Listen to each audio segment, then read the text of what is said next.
This show is part of the Head Stuff Podcast Network.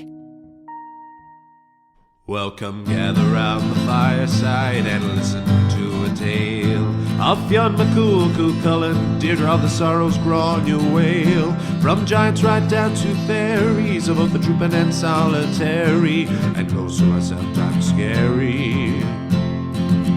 Anything goes by the fireside. Yeah. Fireside, the Puka Fireside, the Marrow Fireside. Kings and queens fighting heroes, don't you run from the fun, there's no need to hide.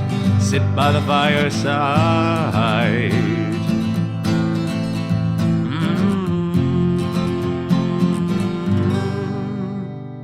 Fireside.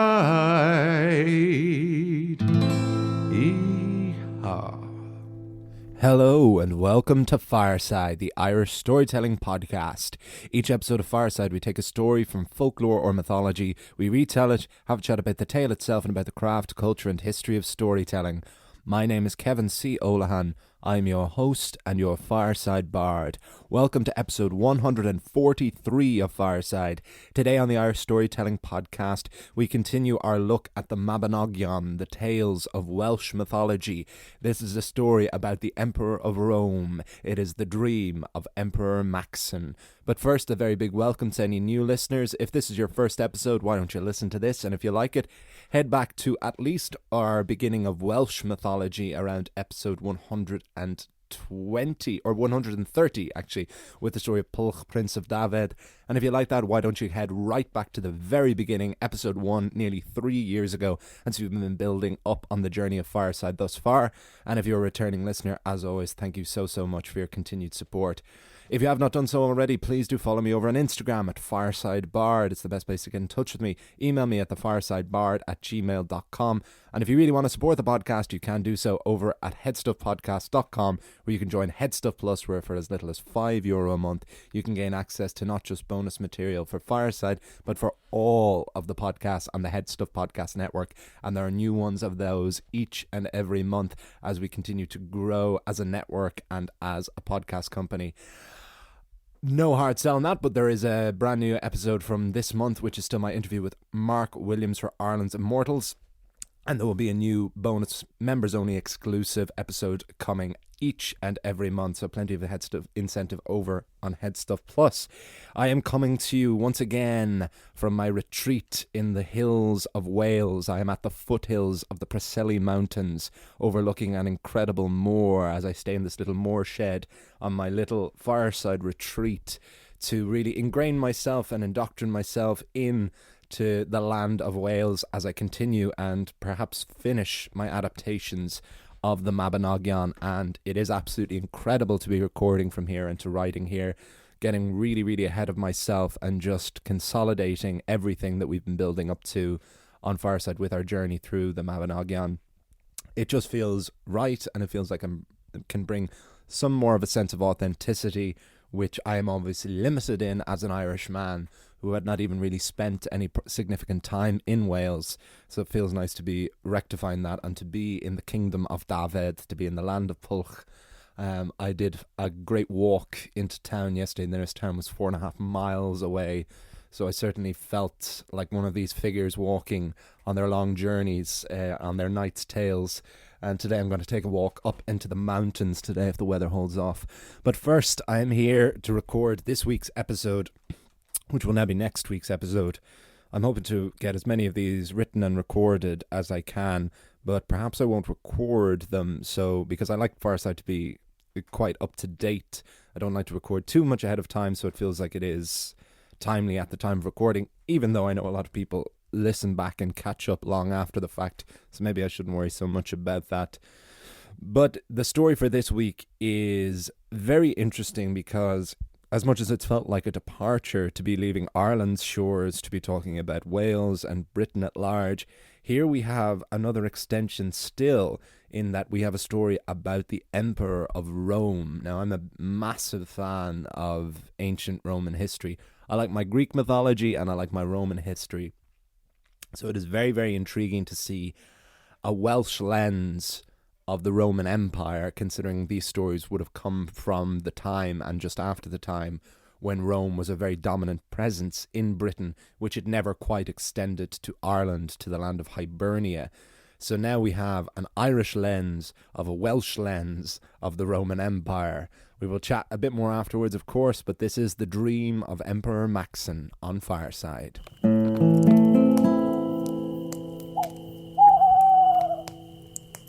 The Dream of Emperor Maxen. Maxen, Emperor of Rome, was hunting with a retinue of 30 kings.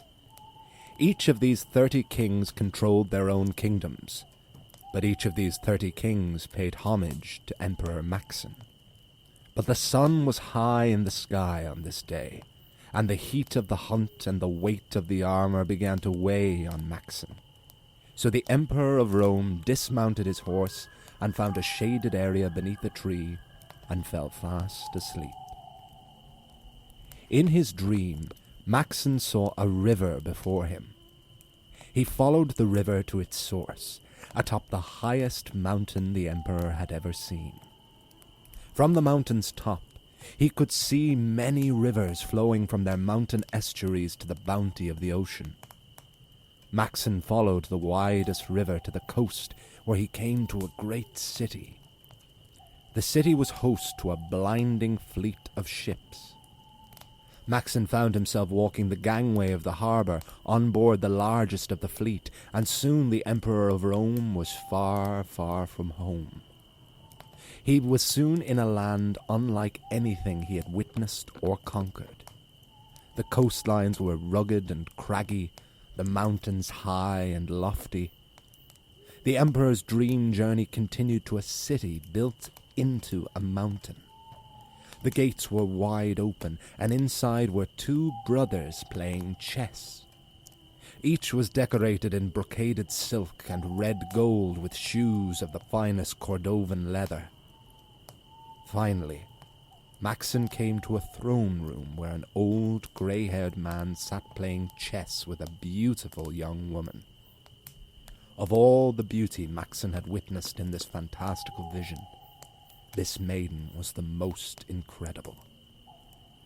The lady arose from her seat and embraced Maxen. The emperor swore he could smell the maiden's perfume.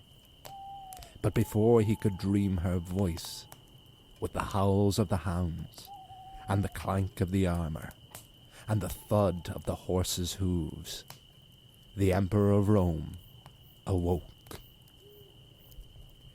Maxen was inconsolable, for he had met the love of his life, and he did not even know if she was real. She had to be real.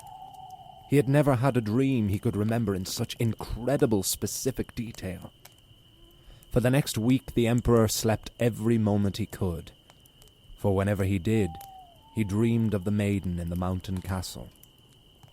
Whenever he was awake, Maxen was dreadful company to be around. When others ate, he starved. When friends sang, he stayed silent. Even when his counsel was sought, the Emperor gave distracted, half-hearted answers. One of Maxen's hunting party, who although he swore fealty to the Emperor of Rome was a king of the Romans himself, came to see the Emperor. "Lord," he said, "I have come to warn you of your declining reputation. The bards are satirizing you, and your counselors criticize you. You must tell us what is the matter, before it is too late." Maxen took the advice of the Roman king and invited all of his advisors to the forum. "My lords," said the Emperor of Rome, "I beg your pardon if I have seemed distracted, but I have met the woman I love more than any other, and I have no way of reaching her, for she lives only in my dreams." Rather than laugh or mock the king's plight, Maxen's lords were sympathetic. The Roman king advised, "Emperor, send messengers for 3 years to 3 regions of the world. Describe to them in the most exact detail the dream you had and the woman you saw. Scour the world, and if she exists, you will find her. Until that day, your hope will sustain you." So messengers were sent to one corner of the world, and returned a year later no closer to finding the Emperor's love than when they had first set out. Another group was sent to another region of the world, and did not return for an entire year, but still they returned fruitless. The Roman king told Emperor Maxen to send out a third party, but to tell them how his dream began and let them follow its path exactly. The emperor himself led a group of 13 messengers out from Rome to the place where Maxen had slept. From there they followed the river until they saw the mountain Maxen had seen in his dream. They followed the mountain to the widest river, to the city on the coast, to the fleet in the harbour, aboard the largest vessel. Maxen could not leave the country himself, as he was needed to rule in Rome, but he described every last detail to his messengers, and they set sail. The messengers soon came to the rugged, craggy island with its high and lofty mountains. They asked the locals what land it was. They said it was the island of Britain. The messengers were sure to dress as peacefully as they could, so not to make it seem like they were on a scouting mission ahead of an invasion. They followed the details of Maxen's dream until they came at last to the castle built into the mountain. They were welcomed by Kidan and Godian, 2 brothers playing chess. They took the messengers to the throne room to their father, the king, and their sister, Elan. "Greetings, Empress of Rome," the messengers said to Elan. "I beg your pardon," said the surprised maiden. "Whom do you think you speak to?" "Strange as it seems, your majesty, but we come on the behalf of Maxen, the Emperor of Rome. He has seen you in his dreams, and his dreams have led us to you. You have 2 choices. You can come with us to Rome, or the Emperor will come to you." Elan did not think long before replying, "I find your tale hard to believe, and yet I feel it is true. But because I am being asked to go on the word of a dream, let your Emperor come to me and seek my hand face to face." The messengers rode hard and fast as they could to return to Rome. When their horses failed them, they got new ones, and did not rest until they had told Maxen the news. The Emperor knew he could not simply sail to Britain. He assembled an army and sailed to find his love and conquer anyone or anything that stood in his way. Emperor Maxen landed in Britain and went straight to London, where the King Beli was forced to surrender to him, making Maxen king of all Britain. From there the Emperor made his way to Abersan, where finally Maxen met the woman of his dreams. "Lady," he said to her, "you cannot imagine the joy it brings me to see you in the flesh. Finally I feel I am no longer going mad. Finally I have a chance at happiness once more. You are the woman of my dreams. Please permit me to be the man of your reality." "Lord, you have conquered my country all on the word of a dream. Now, I will rule this country by your side." Maxen and Elan were married and consolidated their rule of the island of Britain. Maxen stayed at Abersan by Elan's side for 7 years. But by the laws of Rome, any emperor who was in a conquered land and away from Rome for longer than 7 years would be forced to stay in exile and a new emperor put in his place. Maxen received a letter telling him that there was a new emperor in Rome and to never return. It said if he ever did, he would not survive. Maxen replied with one word: if. Emperor Maxen sailed his army back across the Channel and conquered Brittany and France and all of the cities and lands leading to the city of Rome. He then attempted to seize the city itself. But Rome was the most well-fortified city in the world, and a year spent outside its gates had Maxen not one step closer to seizing it. Elan had stayed in Britain to maintain rule. She summoned her brothers Godian and Kidan. "Brothers, my husband is outside the city of Rome, and he will never take it. That is because he fights like a Roman. I ask you to go over and fight like Celts." Kidan and Godian assembled a small guerrilla army and made their way to Rome. There they reconvened with Maxen, who was glad to see them. Every day the emperor's men would fight, and every night they would rest and eat and tend to the wounded and the dead. So the next morning, while the Romans fought, Kidan and Godian went to the carpenters and asked them to build wooden ladders, one for every 4 men. Then the Welsh spent the afternoon eating and became drunk. Then, in the evening when the Romans rested and ate, the Welsh, led by Kidan and Godian, stormed the city walls with their ladders and made their way into the throne room. The pretender emperor did not even have time to put his armor back on before he was slain where he stood. Kidan and Godian then spent the following 3 days and nights killing any of the others who supported the new emperor. Maxen was delighted when he received word that Rome had fallen to Kidan and Godian, but he soon became concerned that the 2 brothers would not surrender it to him. But Elan sent word to her husband that he only had to ask them. Maxen approached the gates of Rome, and Kidan and Godian came to meet him. They said that they had conquered the city for their sister, and so for Maxen himself. They bowed and surrendered, and Emperor Maxen was Emperor of Rome once more. To be continued.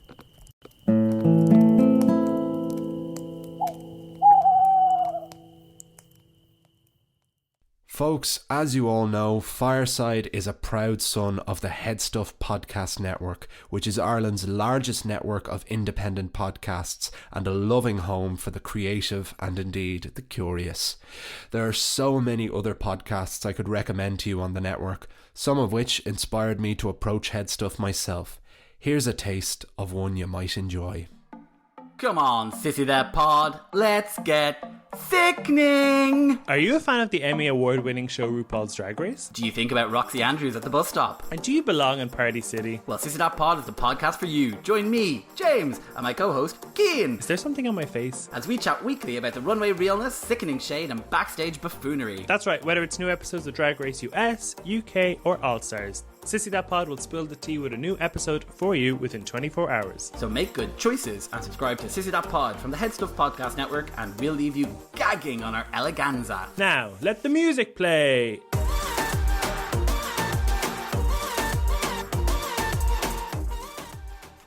And that is the tale of the dream of Emperor Maxen on Fireside, and I hope you all enjoyed it.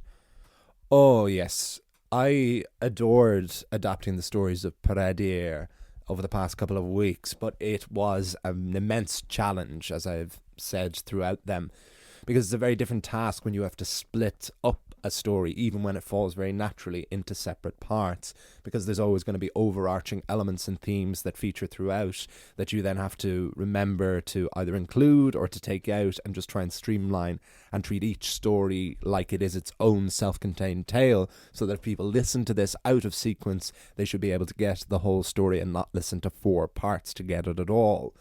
But that said, when there are just small self-contained stories that fit perfectly into one episode of Fireside, that is naturally makes my job a lot easier and is just very nice and simple. And this was one of these such stories. The next story is one of them as well, because there are about 11 or 12 stories throughout the Mabinogion, but that is split heavily into further sub-stories, as we found when we were adapting the 4 branches of the Mabinogion, which fell to 3 episodes for the first branch, 2 for the second, 1 for the third, and 2 for the fourth, I believe it was. And then we had the 4 tales for Peredir. But now I found a couple of stories. I want to do a couple in a row to take a break from the Arthurian romances, which are all much longer.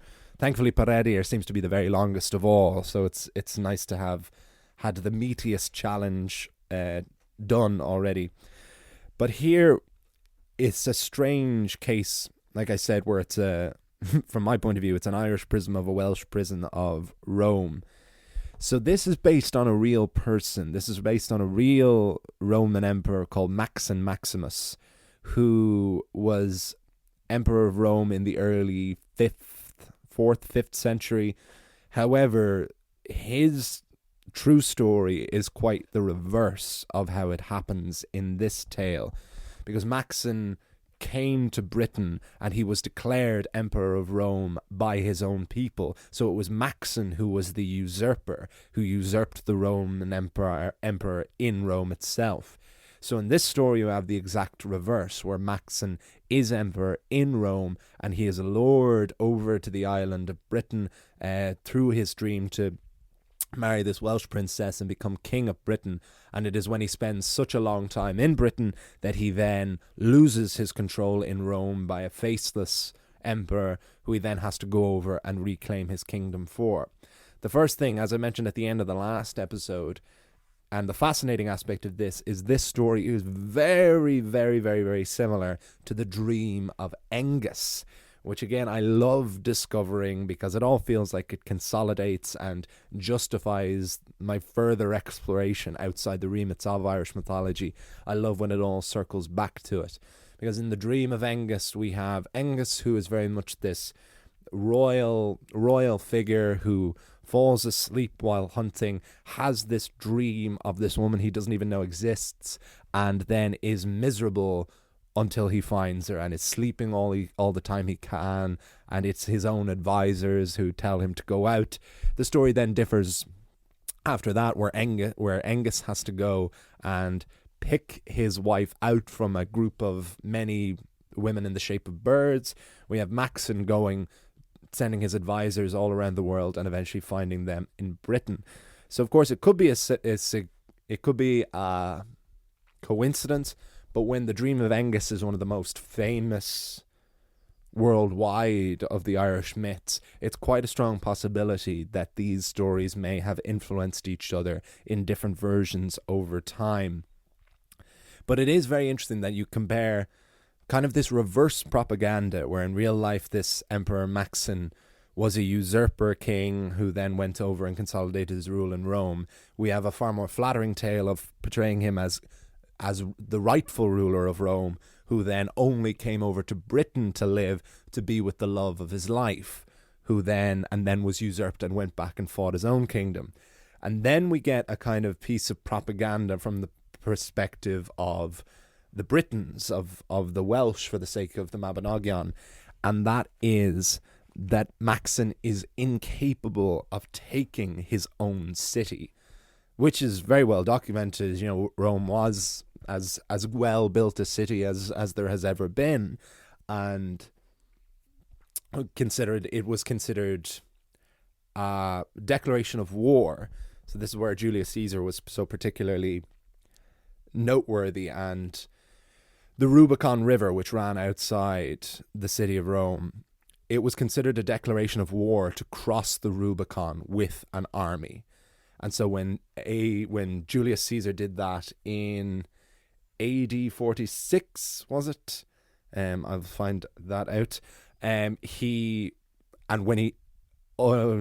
said the famous words, "The die is cast," that was where that phrase came from. That was considered the declaration of war. And when Julius Caesar marched his army into Rome, which subsequently brought down the Roman Republic and would subsequently begin the Roman Empire, of which we have Maxen a couple of hundred years later here. But Rome itself as a city was, like, Julius Caesar was already a governor of Rome, and he was basically breaking the law but coming in quite legally. Whereas we have in this story, the Romans know that the emperor is coming back, and so they would have locked the gates, and a Roman emperor was no more able to know how to break into Rome, because they could only think about how it was defended, about how they would attack it as Romans.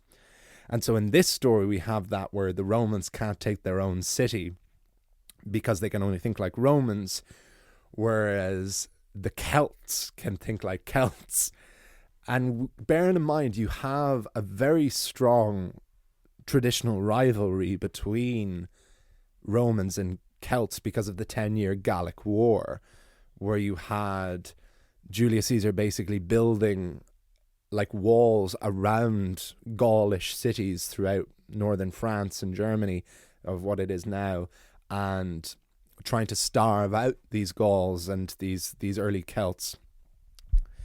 So you have here in this story then the reverse of that, where you have the Celts and the Gauls trying to help an emperor of Rome to get back his own city. And how they do that is incredible. It's not even the detail of just thinking to use ladders to climb over the walls rather than to break down the walls. It's the detail that the Romans fought during the day and then rested and healed themselves at night, whereas then the Celts instead got drunk during the day and then took their ladders while drunk and climbed into the city. And then you have kind of a Battle of Troy kind of thing. Once they're actually inside, it's just a case of wiping everyone out. So you get a nice little mismatch of a few different sources. You got a mixture of history and mythology and folklore, all in quite a small, short story.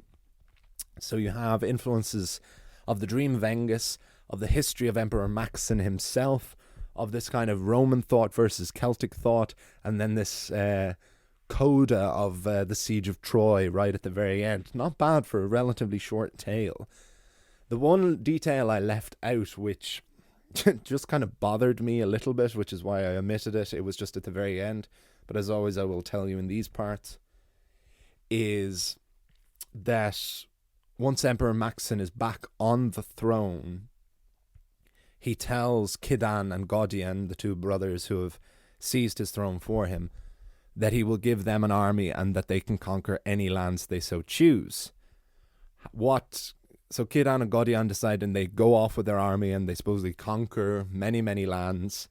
And then it is Kidan asks Godian, one of them asks the other, would they like to keep conquering or would they like to return home? And one of them decides to return home to Britain, and the other decides to keep roaming and conquering. And they cut out the tongues of all of the women who remain away from Britain so that the language of the Welsh can be maintained. Not the men, just cut out all the tongues of the women. And that is considered a theory about how the language was preserved, no matter how many times they spread their wings and flew and invaded and conquered other countries. A gruesome detail, and one I chose to leave out because it is the story of Emperor Maxen, so I decided to leave it with Maxen. But I thought interesting nonetheless. And as always, I will tell you, dear listeners, every detail I come across. And with that, I will finish up things for another episode. But I hope you enjoyed this tale. Next week, we have a story of Chlud and Clofellis, two very, very strong Welsh names. They're a tale of two brothers. One who becomes the king of Britain and the other who becomes the king of France. Another very nice short self-contained tale. After that we'll get back to the Arthurian romances with the story of the Lady and the Well. So as you can see, yes, I'm planning ahead, thinking ahead. Having written ahead is always where I like to be, where I fell behind once I was away. But now it feels good to be getting right back on top of things. Please follow me over on Instagram at FiresideBard. Email me at thefiresidebard@gmail.com. Please do support over on Headstuff Plus. The link is in the description. I'll see you all. You'll hear me all next time. And remember, wherever you are and wherever you go, you can always join me by the fireside. This show is part of the Headstuff Podcast Network, a hub for the creative and the curious. Shows are produced in association with Headstuff and the Podcast Studios Dublin. Find out more or become a member at headstuffpodcasts.com.